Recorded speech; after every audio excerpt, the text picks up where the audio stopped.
น้องเนาะถึงแต่วันหันก็เป็นหน้าเขาเจ้าหน้าเพิ่นหน้าพ่อเสียวพอแล้วก็ได้น้ำไหลโอ้หมดเนาะโอ้ปลาปลาขอตรงไหนกระบอกปลานิ้นก็มีปลาขาว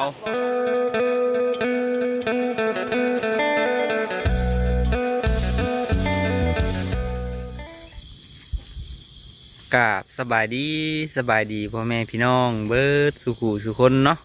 บ่ว่าสิเป็นพ่อพี่น้องทั้งพังลาวพังไทยทั้งต่างประเทศเนาะก็ยินดีต้อนรับเข้าสู่ช่องเบาเหยียดบ้านเฮาคือเก่าอีกแล้วพ่อพี่น้องเอ้ยเนาะก็มาพบมาพ้อเนาะกับเบาเหยียดในมื้อนี้พ่อพี่น้องเอ้ยก็เป็นบรรยากาศยามเช้าเนาะก็มื้อนี้ก็จะลงไปหายามแย่งพ่อพี่น้องเอ้ยยามต้อนยามดีเนาะฝนตกเมื่อคืนนี้ไปทางบ้านน้องนุ่งเรือบ้านเวียงเพิ่นเมื่อวานนี้ก็ได้พ่อพี่น้องออกคลิปเนาะเนี่ยกลับมาอีกเทื่อนึงเนาะก็มื้อนี้ก็ยังเหยียกคึมๆอยู่จักเพิ่นสิพาไปทางใดมื้อนี้พ่อพี่น้องเอ้ยก็โอเคเนาะพ่อพี่น้องเนาะสิพาพ่อพี่น้องเบิ่งบรรยากาศโดยรอบเนาะว่าเป็นแนวใดเขาหน้างามหรือบ่พ่อพี่น้องเอ้ยแต่ว่าเขาหน้าบ่เวียดนี่บ่งามปานใดเนาะนี่ข้างหลังนี่แหละพ่อพี่น้องเอ้ยผู้ว่าจะได้หรือบ่เนาะไปยามต้อนยามโตมก็ได้ก็หยิบไปกับสาวอันเพิ่นให้สาวอันเพิ่นยังก่อนแล้วล่ะก็โอเคเนาะพ่อพี่น้องเนาะบ่เวียดก็เปลี่ยนมุมกล้องเด้อเนาะนี่ละเนาะพ่อพี่น้องเลยยังรูปไปก่อนละยามเช้าเนาะเขาเบิ่งตอนเช้าสินี่เขียวอยู่พ่อพี่น้องเลยแต่เบิ่งกระคักแล้วนี่หญ้าท่วมพ่อพี่น้องบ่คือเขาหน้าสาวแวเพิ่นหญ้าเขาโดมีเนาะงามลีเขาเพิ่นปีนี้คึมครับคึมนี่พ่อพี่น้องเลยนี่แหละแต่เป็นนี่จะอยู่ช่วงไหนเนาะ6 โมงเช้าพ่อพี่น้องเลยตอนนี้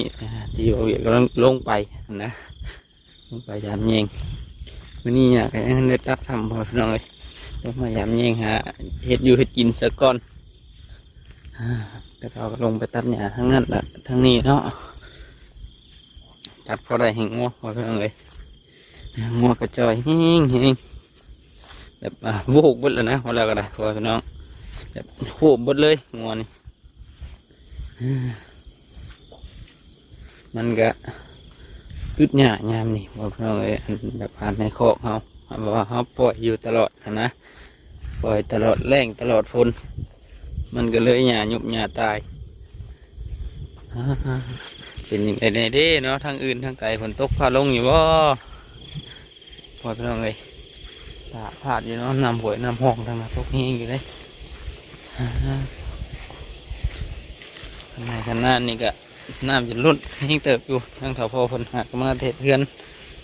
วัง3 โมงเช้าพอพี่น้องเลยเพิ่นไปเดือนเขาเจ้าเนาะหรือว่าเทพื้นแล้วปูนยังโมเห็นนะพอพี่น้องก็มันนองหมังเพิ่นกับเมื่อคัดมันบ่อฝนเดินหรืออย่างประมาณนั้นแหละทางมาเวียดโอ้โหเนาะทางป่ามันของมาเวียดก็ขี้ไล่แห้งรีปีนี่แบบว่าน้ำท่วมน้ำบวมพอพี่น้องไอ้ฮักซัดหญ้าบ่ได้นี่ก็แม่นพอช่วงนั้นมันก็มุกหมุนกลับมาให้หน้าเนาะเนาะโมงามเลยพี่น้องเลยถ้าพอเพิ่นลงมายามแล้วบ่เลยยังไงนี่แหละทางป่ามันเขาว่าตาคนนี้คืออยู่เป็นตาอายเนาะอันนี้นี่ก็บอนงามบอนกี่ไร่พอเราไงแบบเป็นจุกเป็นดอนเป็นพากันยามก่อนแหละเนาะ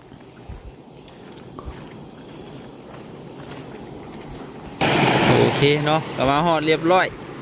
น้ำไหลท่าอยู่มาดุดน้ำกันว่าสิได้หรือบ่อ๋อหุ่นเนาะขาวสะดืออยู่สวรรค์ลืมยังอันนี้สบายดีพี่น้องอ๋อโหสาวพ่อเพิ่นขึ้นลงมาจอบนกเพิ่นลงมาหยาบเบิ่งก่อนปลาดุกเนาะบอกดอก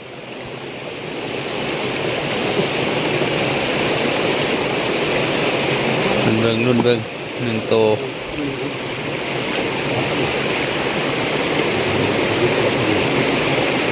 2ตัวอ๋อปลาดุกปลาคอแบบจุกๆเนาะฝนตกแบบมันแดดโดนเจก็ถึกดีอยู่กุ้งก็มีอยู่เนาะเย็นสลายอยู่นี่เอาจั่ว อ๋อพี่น้องปลายังไงแท้พี่น้องคุณ ยังบ่ทันตายเนาะปลารสใหญ่ปิ้งจำแจวเสียงของปลาถึกลายอยู่เนาะโอ้โหยินเตอีเงี้ยงอะไรเนาะเนี่ยผูปลาดุกไปเลยพุ่น ถึงขั้น นี่จะเหยียบตัดไปเนาะ มันเลยมันแบบคือมันไม่ตายแล้ว ปลาดุกปลาคอเนาะอ๋อ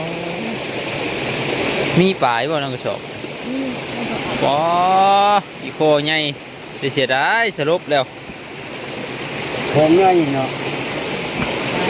นี่ตัวนี้ใหญ่หนึ่งนี่เนาะนี่แหละฝนตกเมื่อคืนนี่เนาะตกช่วง 12 โมงกลางคืนพอดีน้ำไหลอยู่ถาดเลยอ๋อตัวนี่แหละนี่ก็เป็นหน้าของมาเวียนเองเนาะพ่อพี่น้องเนาะถึงแป้วหันก็เป็นหน้าพระเจ้าหน้าเพิ่นหน้าพ่อเซียวพอแล้วก็ได้น้ำไหลโอ้หมดเนาะบรรยากาศบ้านเฮาฝนตกมากกับยามต้นยามรีเนาะเห็ดใส่พอได้ยามย่ำเศร้าตัวยำฝนตกพาลงเนาะพอได้ปีกได้แจ่วพ่อพี่น้องเลยปลูกปลาหน้าน้ำนี่กับยังบกลายปันใดตกต้อมตรงนี้เป็นแล้วเนาะเราก็ได้ไก่กันปันใดดอกเนาะนี่แหละเสียงหน้าเฮา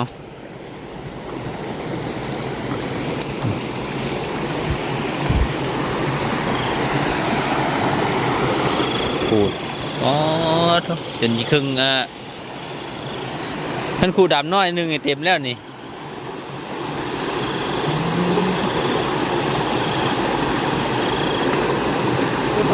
ปลาดุกปลาคอแต่ปลาคอตายเบิดเนาะถกกุ้งเทกระชอขึ้นไปเลือกอีกปลาขาวปลายังไม่อึกทึกดุก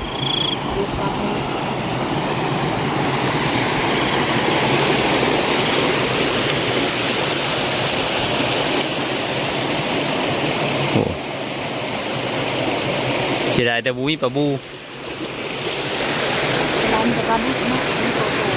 ปลาดุกไงเห็นแต่หางโอ้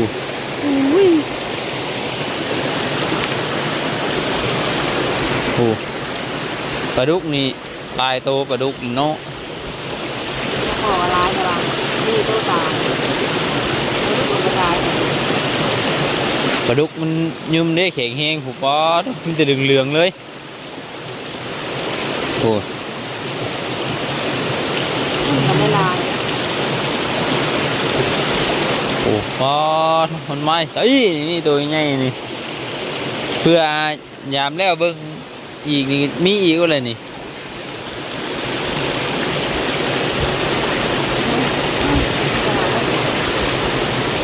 ลุงตลาดลอยลุงตลาดนี่ห้า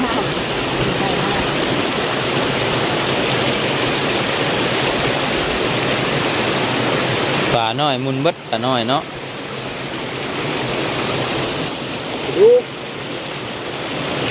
ปลาดุกล้วนๆปลาดุกปลาคอปลารสเนาะปลาขาวที่เหลือก็เป็นปลาซิวกับกุ้งในยังทาในเงี้ยงเนาะโอ้เก็บใส่อยู่ไว้อย่างเดียวเลย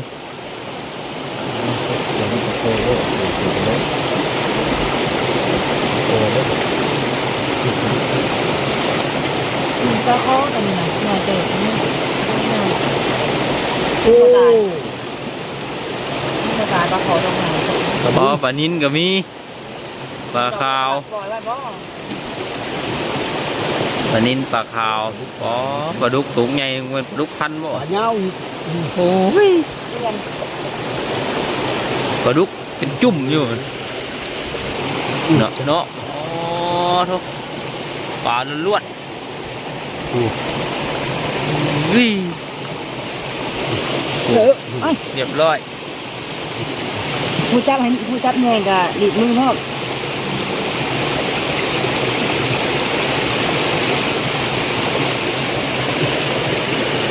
ทดสอบระบบหายใจ ไม่ไหนก็ดี ปลาดุกน้อยปลาดุกน้อยพวกขี้ดื้อเนาะโอ้โห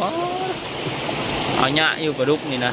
ปลาดุก ไม่ ลายก็ห ดุก มู ไง นั่นก็แม่นั่นนี่ปลาดุกคนนี้ พี่น้อง ก็แม่ปลาดุกลายก็หมูเนาะเมื่อไรนับเบิ่งเนาะว่าได้จักโตนี่ค่ะ จักปลาดุกจักกุ้งเนาะโอ้โหปลาขาวปลายังนี่โอ้ยขั้นผู้ใดมักทอดแน่นี่เรียบร้อยเลยรถ ปลาใหญ่ อ๋อโหพากันล้างโลกอีกเชี่ยวโหโหอ๋อตัวเช็ดโอ้ย แม่นปักมือสวรรค์บ่กล้าจับ เดี๋ยวว่าเอาไหมพี่เนาะพากันลงมาลี่พี่ถอยโตเลี้ยนชะล่าอยู่ให้กดรถจะออกติคิ้ว เลือดเป็นชิ้นบอกขนาดบ่ได้จับ มีจับนุ่มนี่ก็ต้องทำนี่เลย กำไว้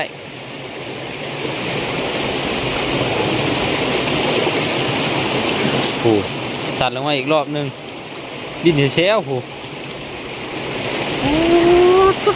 ยังโมเบิดอยู่ได้ผมพี่น้องเลย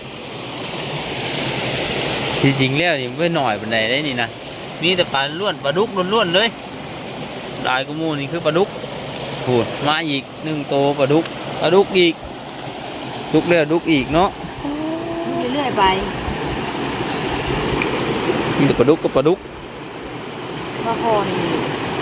นี่จะอยากตายเนาะตัวใหญ่เลย ปลาคอกระตายตัวใหญ่กระตายตัวน้อยกระตายนอกจากตัวลงมาน้ำหลังแต่ว่าปลาดุกนี่ยังไม่มีตัวตายยักตัว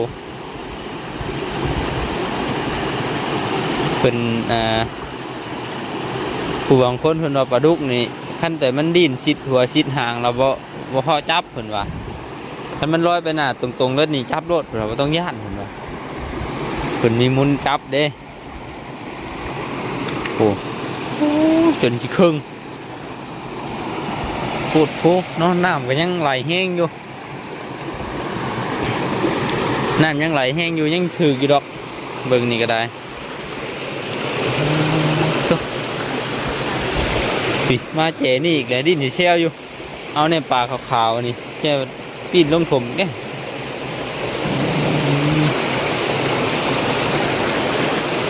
เก็บอย่างเมามัน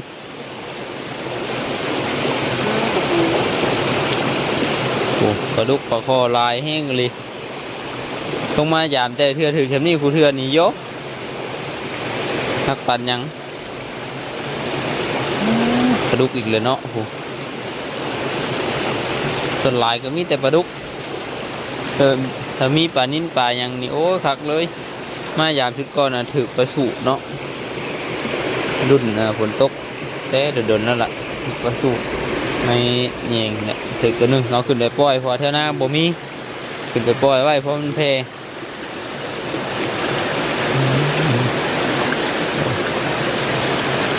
ขึ้นไปนี่ก็นับเบิ่งว่าจะได้เจ็กโตโอเคเนาะยามแล้วเรียบร้อยบาทนี้นี่แอนปลาน้อยได้อยู่ครึ่งกระสอบทั้งขี้ขี้ตอง กุ้งกับปลาซิว กุ้งกับปลาชิวเนาะตอนนี้เดี๋ยวขึ้นไปเลือกมาอีกแค่นึงกว่ายังไม่เลือกนี่คือปลาใหญ่นี่โอ้ยมีแต่ปลาดุกเลยส่วนลายก็ได้ไปเดี๋ยวเนาะจะขึ้นไปนับเบิ่งอีกอยู่เทิงอีกแค่นึงพอพี่น้องเอ๋ยว่าได้หน่อยได้หลายปันได้นี่ ได้64ตัว ปอตัว บ่นับตัวตาย 64ตัว อันยังบ่ตาย มาขึ้นมาพอดีมีคนมาที่หลังวอต้าเนาะโอ้ย ได้ลูกน้อยแล้ว ฝุ่นมากอะจัดการเลยกับหลานน้อยเพิ่น โอ้โหมันเห็นกล้องสบายดีเลย มูชาไว้ยมู ตี ชา ปลากระปุก ไม่ชนแล้ว มูชาบ่เป็น มีแต่เนี้ยอยากกินอย่างเดียว อยากกินปลา หางได้หาเดือนเพิ่นกันเนาะ ปลาดุกได้60บ่ 64ตัว 64เนาะ เงาเลย 65ปลาคอนี่มีแต่บนล่มเลย ตายแล้ว มีตุกง่ายๆนะครับน็อกเรียบร้อย ขาดอากาศหายใจ แต่ว่าบ่จักบอลไปขายนั่นจำบ่ยันมันตายทางขังไว้ตอนแรง เห็นได้บ่ตา เรื่องกันนั่นตายอยู่แล้ว เอาไปตลาดแรง โอ้ก็เดียวว่าตอนแรกบ่ตาสิมาหับไปขายให้นะ บ่ก็มีอยู่แม่ค้าเพิ่นเคยซื้อเพิ่นเคยเอานำมานะแต่ว่า แต่ว่าไปตลาดแรงยังว่าตอนเช้าแล่นไปเวียกแล้วก็เบอร์น้ำเพิ่นสินะถามราคาเพิ่น ตอนแรกก็เล่นไปชงให้เพิ่นบ่ เออเพราะว่าบ่ได้ซื้อขายกันจะโดนแล้ว แต่ปลาดุกนี่ เนาะ เป็นราคาได้ ปลาดุกนาเนาะ นี่มันเคยแต่ละปลา โอ้โห เอ้ เอ้ ย ยนี่มีเยอะเลย มานอยู่ ดอกปลาดุกนะ ไอ้บอลมัน แต่มันตายเยอะ โอเคเนาะพ่อพี่น้องเนาะก็ขึ้นมายามปูยามปลาพ่อพี่น้องเอ้ยก็ได้อยู่60ตัวบ่เนาะปลาดุกพ่อพี่น้องเอ้ยรวมทั้งหมดก็หอยฮอดดอก100ปลายพ่อพี่น้องเอ้ยทั้งปลาขาวปลาคอเนาะแล้วปลารสปลายังนี่แหละพ่อพี่น้องเอ้ยโดยสำหรับคลิปนี้ก็คือสิประมาณนี้เด้อพ่อพี่น้องเอ้ยจังได้กราบขอบคุณเนาะพ่อพี่น้องเบิร์ดทุกผู้ทุกคนที่เขามากดติดตามรับชมคลิปแล้วกดข้ามโฆษณาคลิปของบ่เวียดไปพ่อพี่น้องเอ้ย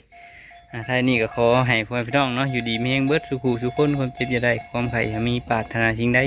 ดขอให้ได้